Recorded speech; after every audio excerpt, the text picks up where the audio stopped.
नमस्कार दोस्तों, मालती जोशी जी की कहानियों की श्रृंखला में आज मैं प्रस्तुत करने जा रही हूँ उनकी कहानी उफान। दोस्तों, अगर आप मेरे चैनल पर नए हैं तो कृपया चैनल को सब्सक्राइब कर दीजिए और नई नई कहानियों का आनंद उठाते रहिए। तो शुरू करते हैं कहानी उफान। पोस्टमैन की आवाज सुनकर माँ जी बाहर आई। 2 चिट्ठियां थीं, दोनों ही बहू की थीं। एक उनके लिए, एक हरीश के लिए। हरीश का लिफाफा उन्होंने उसकी दराज में रखकर इतनी जोर से उसे बंद किया मानो अपना सारा रोष उसी निर्जीव लकड़ी के टुकड़े पर निकाल रही हूं। फिर अपना वाला कार्ड टुकड़े टुकड़े करके खिड़की से बाहर फेंक दिया। एक बार पढ़ा भी नहीं। उनका बस चलता तो हरीश की चिट्ठी का भी वही हाल होता। शुरू में 2-3 चिट्ठियां उन्होंने सचमुच गायब कर दी थी। हरीश दफ्तर से लौटकर रोज दराज देखता, फिर चुप रह जाता। एक दिन आखिर उसने कह ही दिया, अम्मा, मैं दफ्तर के पते से चिट्ठियां मंगाया करूं तो तुम्हें बुरा तो ना लगेगा?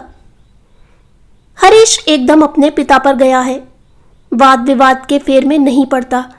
जो कुछ कहना है एक शब्द में कहकर चुप हो जाता है। वे लेकिन शर्म से पानी पानी हो गई थीं। अपने इस घुन्ने लड़के के सामने अपनी चोरी पकड़े जाने का एहसास उन्हें बहुत दिनों तक घेरे रहा था। तब से चिट्ठियां चुपचाप दराज में पहुंचने लगीं। बहू की चिट्ठी को वह हवा पर सवार होकर इधर उधर होते देखती रहीं। मुआ कार्ड जल्दी से उड़ता भी तो नहीं। इससे तो शाम को सिगड़ी के नीचे डाल देती तो ठीक था, पर उतनी देर भी उसे अपने पास रखने की उनकी हिम्मत नहीं पड़ी। लगता था पास रहने पर वह पढ़ने का लोभ संवरण ना कर पाएंगी। अपनी मिठमोली बहू की याद आते ही मन ना जाने कैसा होने लगता। उसकी पहली चिट्ठी आई थी तब वह पूरे मोहल्ले में दिखाती फिरी थी। बहू के पीहर जाने पर इन्हीं चिट्ठियों के सहारे तो वह उनके पास बनी रहती। राम श्याम के जन्म के बाद से तो उनका मोह इतना बढ़ गया था कि 8वें दिन चिट्ठी नहीं आती तो वे बेचैन हो उठती। हरीश के पास पत्र आता तो वे दिन भर घड़ी की ओर देखती रहती। दफ्तर से लौटकर हरीश ज्यों ही पत्र खोलता वे वहीं पहुंच जाती और अधीरता से पूछ बैठती, क्यों रे, क्या लिखा है उसने? तब हरीश बेचारा लड़कियों की तरह शर्म से लाल हो उठता और अपनी बेवकूफ़ी पर माँ जी खुद ही झेंप जाती। बहुत पुरानी बातें तो नहीं है ये, फिर भी लगता है पता नहीं कब का किस्सा है यह सब। पता नहीं उनकी ममता का, स्नेह का झरना एकाएक कैसे सूख गया। बहू के भाई की शादी में क्या गई कि अपनी सारी खुशी ही लुटाकर लौटी थी वह। कितनी मनुहार कर करके बुलाया था समधी जी ने, कितने आदर मान के साथ स्वागत किया था, कैसी कैसी खातिर की थी। लौटी तो कितना कितना सामान दिया था। नई भाभी के साथ कुछ रोज रह लेने के बहाने बहू वहीं दिल्ली में रह गई थी। माँ जी और हरीश लौट आए थे। रात को पहुंच के चिट्ठी लिखते हुए हरीश ने पूछा था, छाया के पापा को चिट्ठी लिख रहा हूं, तुम्हारी ओर से आशीष वगैरह तो लिख दिया है, और कुछ लिखवाना है? वे चुप। कब तक भेजने के लिए लिख दूं? हरीश ने फिर पूछा। वे जैसे फट पड़ी। लिख दे, अपनी लाडली को वहीं रख लें, यहां भेजने की कोई जरूरत नहीं है। हरीश सुन्न रह गया था। क्या बात है अम्मा, किसी ने कुछ? मेरा मतलब है तुम्हारा अपमान किया है किसी ने? मेरे ख्याल से उन लोगों ने। क्या तुम्हारी खातिर में कुछ कमी रह गई? लेन देन में कुछ कसर रह गई क्या? हुआ क्या है आखिर? लेने देने में खातिरदारी में कमी क्यों होगी भला? बड़े आदमी जो हैं, पर हम भी कोई भिखारी नहीं है कि रुपयों से हमारी झोली भरकर वे हमें चुप कर देंगे। भगवान के लिए अम्मा कुछ बताओ भी। तब माँ जी ने हरीश को सब कुछ बताया था। शादी में ढेर के ढेर रिश्तेदार इकट्ठे हुए थे। सबके तो नाम भी उन्हें याद नहीं। उन्हीं में से एक महिला ने उन्हें बतलाया था कि छाया का कॉलेज के किसी लड़के से प्रेम हो गया था। दोनों ने भागने की योजना भी बना ली थी। छाया तो स्टेशन पर पहुंच भी गई थी, पर लड़का ऐन मौके पर हिम्मत हार गया और समय रहते छाया को घर लौटाया जा सका था। तभी ना इतनी दूर जाके लड़के ब्याही है। और माँ जी बेचारी अब तक इसी भ्रम में थी कि उनके लड़के की कीर्ति इतनी दूर से लड़की वालों को खींच लाई है। सारी बात सुनाने के बाद माँ जी ने सोचा था कि हरीश उबलेगा, बिफरेगा, चीखेगा, पर ऐसा कुछ नहीं हुआ। वह उसी तरह शांत बैठा रहा। माँ जी जब भी भरकर दिल्ली वालों को कोस चुकी तब वह धीरे से बोला, अब तुम्हारा क्या विचार है? विचार क्या होगा? उन्होंने हैरत से कहा। सब कुछ जान लेने के बाद भला अब उस लड़की को घर में ला सकते हैं हम? घर की बात कोर्ट कचहरी तक जाए अच्छा नहीं लगता, पर दूसरा रास्ता ही क्या है? शादी से पहले पता चल जाता तो और बात थी। मुझे पता था। क्या? ठीक कह रहा हूं अम्मा, मुझे पता था। उन लोगों ने लिखकर मुझे सारी बातें बतलाई थीं। और फिर भी तू उसे ब्याहने चला गया। उन लोगों के बड़प्पन का ऐसा जादू चल गया तेरे ऊपर। आश्चर्य और दुख के कारण उनसे बोला नहीं जा रहा था। जादू तो मुझ पर चल गया था अम्मा, पर उन लोगों के बड़प्पन का नहीं। दान दहेज के बारे में तो मैंने उस समय सोचा भी नहीं था। मैं तो उनकी ईमानदारी का कायल हो गया था। जो बात बाद में 4 शुभचिंतकों ने 4 तरह से मुझ तक पहुंचाई, वह बात सबसे पहले मुझे छाया ने ही बतलाई थी। सोचो तो, उसने कितना बड़ा खतरा मोल ले लिया था। इस अभागे देश की लड़की के लिए मैं सोचता हूं यह बहुत बड़ी बात थी। अम्मा कुछ नहीं बोली, बस घृणा से मुंह बिचका दिया। और यह भी तो सोचो अम्मा, कोई डरपोक व्यक्ति अगर उसे समय पर धोखा दे गया तो इसमें उसका क्या दोष है? किसी और की नालायकी की सजा वह क्यों उठाए? बस तू ही तो रह गया था न्याय करने के लिए। धन्य है रे लड़के। और वह दोनों हाथों में सिर पकड़कर बैठ गई थीं। कमरे में एक भयानक चुप्पी छा गई थी। बड़ी देर बाद हरीश धीरे से बोला, चिंता मत करो अम्मा, जब तक तुम नहीं कहोगी मैं उसे यहाँ नहीं लाऊंगा। तुमने मेरे लिए जिंदगी में बहुत दुख उठाए हैं, अब यह एक और दुख, अनचाही बहू के साथ रहने का दुख, मैं तुम्हें नहीं दूंगा। हरीश ने बात वहीं समाप्त कर दी थी। माँ जी मन में कुढ़कर रह गईं। हीरे से लड़के की जिंदगी बर्बाद होने का दुख उन्हें साल रहा था। धोखेबाज मिठबोले समधियों के लिए गुस्सा उबला पड़ता था। और बहू, उसके भोले भाले रूप के पीछे यह चलित्तर छिपा होगा, किसने सोचा था? और इसी कुलक्षणी लड़की के लिए लड़का उनका पराया हो गया था। वह मुंह से कुछ नहीं कहता, उन्हें किसी तरह की शिकायत करने का मौका नहीं देता था। उनकी सुख सुविधा का ख्याल रखता है। हारी बीमारी में, सेवा टहल में कोई कसर उठाकर नहीं रखता है। व्रत उपवासों में फल फूल ले आता है। तीज त्योहारों पर, पर्वों पर मिठाई दान दक्षिणा का प्रबंध करना नहीं भूलता। पर माँ होकर वह क्या इतना नहीं समझती कि वह भीतर ही भीतर उनसे कट गया है? पहले की तरह अब वह लाड़ से उनकी गोद में आकर नहीं लेटता, अपनी पसंद के नाश्ते की फरमाइश नहीं करता, खाना खाने के बाद उनके पल्लू में हाथ नहीं पोंछता। सोचते सोचते सिर भारी हो गया तो वे रसोई में आ गईं। अभी 3 ही बजे थे, पर वे शाम के नाश्ते की तैयारी में जुट गईं। रसोई में बर्तन खनकते हैं तो उनका अकेलापन कुछ कम हो जाता है। इस अकेलेपन से उन्हें डर सा लगने लगा है। इसलिए वह अक्सर मेहरी से, दूध वाले से, जमादारिन से देर तक बतियाती रहती हैं, पर उन लोगों से भी ज्यादा देर बात नहीं हो पाती। घूम फिर कर सभी एक बात पर आ जाएंगे, बहू रानी कब आ रही है, मुन्ना बाबू कब आएंगे। तब लाडले श्याम श्याम की याद आकर कलेजे में कैसा तो होने लगता है। उन लोगों के रहते दिन कब कहाँ से बीत जाता है पता ही नहीं चलता था। उनकी किलकारियां, बहू की चांदी की घंटियों सी आवाज घर को कैसा कैसा भरा रखती थी। तब हरीश भी इतना चुप्पा नहीं रहता। अब तो अव्वल उसका पांव घर में टिकता नहीं, पर रहेगा भी तो किसी किताब में सिर देकर बैठा रहेगा। कभी कभी उसकी यह उदासी, यह सूनापन देखा नहीं जाता। लगता है सारा रोष, सारा अभिमान ताक पर रखकर कह दे, जा ले आ बहू को। मेरा क्या है, एक कोने में पड़ी रहूंगी ठाकुर जी को लेकर, तुम राजा रानी आराम से रहो। पर बात ओठों तक आते आते कड़ुई हो जाती और वे प्रयास कर चुप ही रहती। मन ही मन कहती, तू अपनी जिद का पक्का है तो मैं भी तेरी माँ हूं, मैं क्यों अपनी बात ओछी पड़ने दूंगी।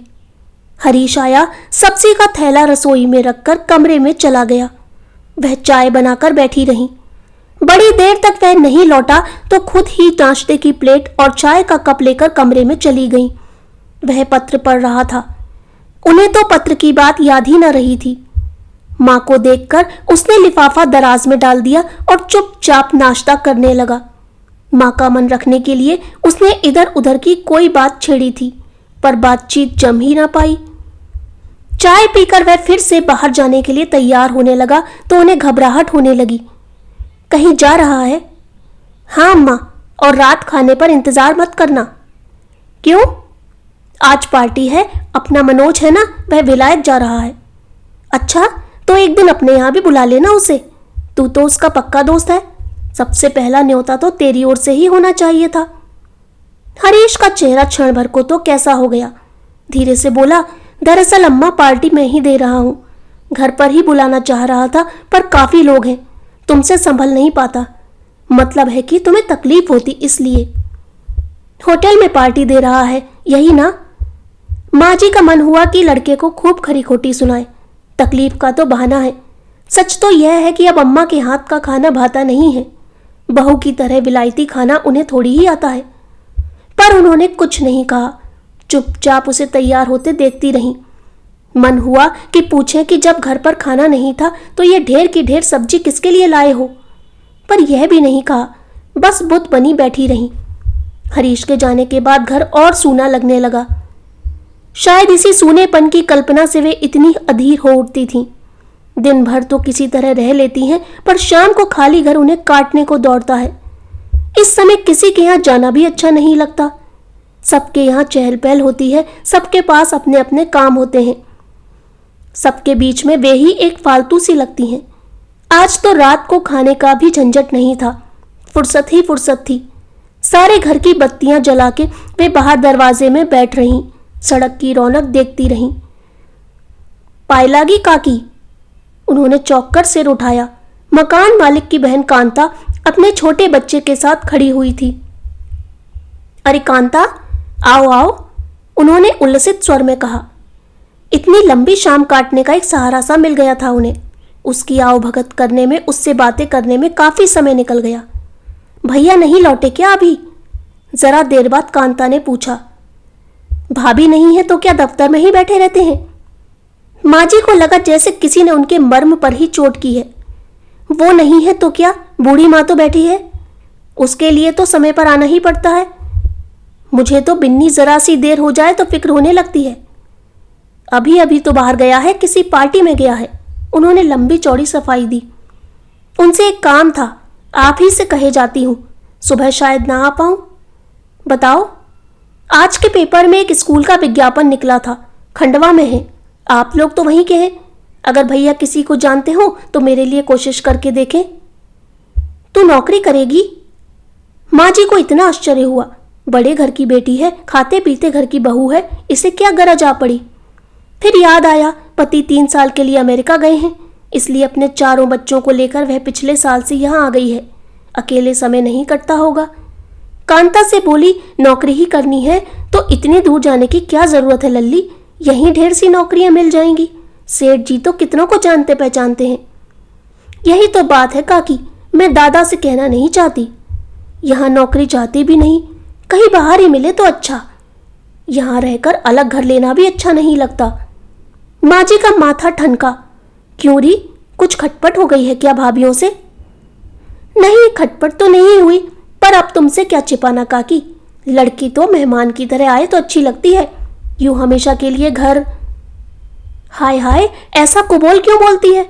भगवान करे तू अपने घर में 100 साल तक राज करे। 2-3 साल की तो बात है, अभी आए जाते हैं कुंवर जी। ये तुम कह रही हो काकी, पर उन लोगों को इतना सब्र कहाँ है। उन्हें तो लगता है मैं हमेशा के लिए उनके गले पड़ गई हूँ। तुम्हें क्या बताऊं घर में कैसा व्यवहार हो रहा है। पुरुषों की तो आंखों में यह सब आता भी नहीं। मैं भी उन लोगों से कहने जाऊं अच्छा नहीं लगता। जीजी कुछ नहीं कहती?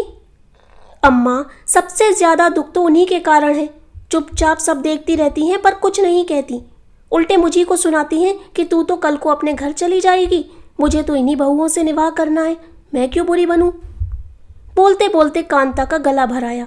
माँ जी की आंखें भर आईं। दूध वाले ने आवाज दी तो कांता की रामायण थोड़ी देर को रुकी। माँ जी के हाथ में भरी हुई दूध की पतीली देखकर उसने फिर कहा, दूध की ही बात लो काकी, घर में 2 भैंसें लग रही हैं, पर मेरे बच्चों के हिस्से में वह काढ़ा आता है चाय का। छोटके को भी 1 गिलास दूध नहीं मिल पाता। क्यों, क्या होता है इतने दूध का? कमरों में पहुंच जाता है, रसोई में इतना सा आता है, उसी से दिन भर काम चलता है। यूं तो देवरानी जिठानी दिन भर लड़ती रहेंगी, पर मेरे वक्त बिल्कुल माँ जाई बहनों जैसी बन जाती हैं। इससे तो ससुराल ही में रह जाती तो अच्छा था, पर इतनी बड़ी नाक ले आई थी, अब किस मुंह से जाऊं वहां। कांता के जाने के बाद भी बड़ी देर बाद उनका मन उदास बना रहा। कांता तो पीहर में थी और उसके पति सिर्फ कुछ सालों के लिए परदेश गए थे। उन्होंने तो पति के पीछे पूरे 15 बरस देवरानी के राज्य में बिताए थे। रसोई से लेकर जचकी तक कौन सा ऐसा काम था जो उन्होंने नहीं किया था, पर छोटी का मुंह हमेशा चढ़ा ही रहता। जिस तिस से कहती फिरती, हमें तो बहना 2-2 गृहस्थी पालनी होती हैं। देवर लेकिन सतजुगी थे, भाभी को पूजते थे, हरी को अपने सामने ही रखते, अपने साथ खाना खिलाते। पर वे ठहरे मर्द मानुस, ये क्या जाने कि किसकी दाल में घी है, किसकी रोटी चुपड़ी नहीं है, किसके दही में कितनी शक्कर है, दूध में कितना पानी पड़ा हुआ है। घर में नित नई चीजें बनती, उन्हें खुद ही खटकर बनानी होती थी, पर हरीश की थाली में बस 1 आध बार ही वे जाती, बाकी सब छोटी के बच्चे चट कर जाते। कई बार छोरी चुप के माँ जी ने बेटे को कुछ खिलाना चाहा तो उसने साफ इनकार कर दिया। बचपन से ही बड़े तेवर वाला था वह। कॉलेज की पढ़ाई के लिए जब पहली बार शहर गया था हरीश, तो चिंता के मारे माँ जी खाट से ही लग गई थी। छुट्टियों में जब वह लौटा तो उसके भरे भरे गाल देखकर उनकी आंखें जुड़ा गई थीं। होटल का ही सही, पर वह अपनी मर्जी का तो खा रहा है। रोज किसी की कड़ुई जहरी बातें तो सुननी नहीं पड़ती। हर कौर पर कोई टोकता तो नहीं है। छोटी लेकिन जल भुन गई थी। और लोग तो घर छोड़कर दुबला जाते हैं, पर इधर देखो, अरे हम तो पराए हैं, पर माँ की तो याद आई होती। सच बहुत परेशान किया था उसने। बेटे के राज में इतना सुख मिला कि पिछला दुख दर्द उन्हें भूल ही गया था। आज कांता की बातों से पुराने घाव फिर हरे हो गए थे और उनका रोम रोम छोटी को कोसने लगा। लाख दुश्मनी निभाई उसने, पर मेरे बेटे के भाग्य में विद्या थी, औदा था, सो तो उसे मिलकर ही रहा। उसके अपने बेटे तो 10वीं तक भी खिसटते हुए पहुंचे हैं। मोहल्ले भर में कहती फिरी है, हमारी सारी कमाई तो राजकुमार को पढ़ाने में खर्च हो गई, अपने बच्चों का हाथ खाली ही रहा। सब बकवास है, बच्चे इस लायक हो तो पहले, जैसा किया है वैसा ही तो भरेगी। अब देख देख कर जलती है। हरीश की शादी में आई थी तो बहू को देखकर, दान दहेज देखकर आंखें फटी की फटी रह गई थी, और यकायक उन्हें लगा कि छोटी की बुरी नजर ही उनके संसार को छिन्न भिन्न कर गई है। यूं दिखाने को तो बड़ी तारीफ के पुल बांधती है हमेशा, पर जरूर ही उसकी जान जल गई होगी। अब यह नया किस्सा सुनेगी तो उसके कलेजे में कैसी ठंडक पड़ेगी। दूध जलने की गंध से उनका ध्यान खिंचा। अपने बुढ़ापे का शरीर ठेल ठाल कर जब वह रसोई पहुंची, तब तक पता नहीं कितना उफन गया था। फर्श पर दूध ही दूध हो रहा था। इतना गुस्सा आया उन्हें गैस के चूल्हे पर, मरा राक्षस की तरह जलता है। फिर याद आई कांता की, उसी के सामने दूध लिया था, जरूर उसी की नजर लग गई है आज। उसके बच्चों को दूध नहीं मिलता तो मेरे बच्चे को भी टोक लगा गई। दूध की और टुकुर टुकुर देखता हुआ कांता का छोटा बच्चा उनकी आंखों में घूम गया। 1 कप दूध उसे पिला ही देती तो ठीक था। धीरे धीरे कांता के बच्चे की शक्ल उनके राम और श्याम में बदल गई। लगा जैसे वे भी मामा के बच्चों की ओर टुकुर टुकुर ताक रहे हैं 1 कप दूध के लिए। फिर याद आई बहू, मुझ जैसी कटकरेजी भी तो नहीं कि छाती पर इतना दुख सह ले। बच्चा गिर पड़े तो पहले खुद रोने बैठ जाएगी, सामने वाला उसे चुप कराए कि बच्चे को बुखार हो जाए तो आधी बीमार से वे खुद हो जाएगी। कांता की तरह होशियार भी तो नहीं कि। और उन्हें अपने अकर्मण्य भावुक भोली भाली बहू पर बेहद गुस्सा आने लगा और वे रगड़ रगड़ कर फर्श पोंछने लगी। यह क्या हुआ अम्मा, दूध फैल गया था? हरीश ने घर में पांव देते ही पूछा, पर वे नहीं बोली, उसी तरह जोर लगाकर फर्श रगड़ती रहीं। तुम उठो अम्मा, मैं साफ कर दूं। रहने दे भैया, काम करने के लिए तो हम बने हैं। हमारी तो हड्डी मसान में नहीं पहुंच जाती तब तक हमें खटना है। तुम साहब बने डोलते रहो। वो अपने बाप के यहाँ मौज मार रही है, घर में मुफ्त की नौकरानी जो रखी है। वे गुस्से में इसी तरह ऊट पटांग बड़बड़ाती हुई फर्श धोती रहीं। आंख उठाकर उन्होंने एक बार भी ऊपर नहीं देखा। देखती तो पता चलता कि हरीश उनके इस रुद्रावतार पर मंद मंद मुस्कुरा रहा है। तो दोस्तों, कैसी लगी आपको यह कहानी? अगर कहानी पसंद आई हो तो कृपया चैनल को सब्सक्राइब कर दीजिए। धन्यवाद।